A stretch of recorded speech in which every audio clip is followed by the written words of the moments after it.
এটা হচ্ছে পাহাড়ের অনেক উপরে একটা জায়গায়। এখান থেকে আসলে অনেকে সূর্যাস্ত দেখে আর কি, সূর্যাস্ত দেখে এই জন্য এখানে আসে। অবশ্য এখন মানুষ আসে নাই, সবাই আসার আগে আমরা আসছি। চেয়ার টেবিলগুলো গুছানো, রেস্টুরেন্ট আছে একটা এনে। তো ওই যে সামনে ওই যে এয়ারপোর্ট দেখা যায়, মালয়েশিয়া এয়ারপোর্ট, ওই যে সামনেই। আর ওই যে ওই পাশে যে সমুদ্র, পশ্চিম যত সম্ভব এদিকেই।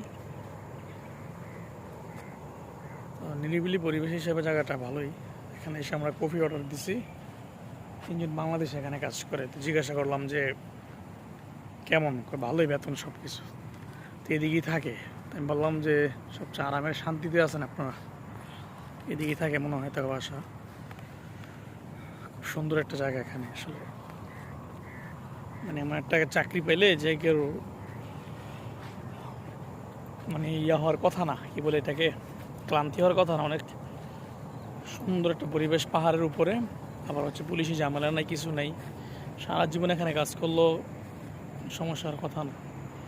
এই রেস্টুরেন্ট এটা, ওই যে এয়ারপোর্ট এখান থেকে দেখা যায়, ওই যে এয়ারপোর্ট, এই যে জায়গাটা। সবচেয়ে মজার বিষয় হলো আমার মামাতো ভাই যে দেশে বিয়ে করছিল ওই পাশেই থাকতো। অনেকবার লোকেশন দিয়েছে কিন্তু আমি আসা হয় নাই। আজকে ওই যে এই মসজিদে লোকেশন দিয়েছে, ওই মসজিদে আজকে নামাজ পড়লাম কিন্তু হয় নাই। খুব খারাপ লাগলো ওর জন্য।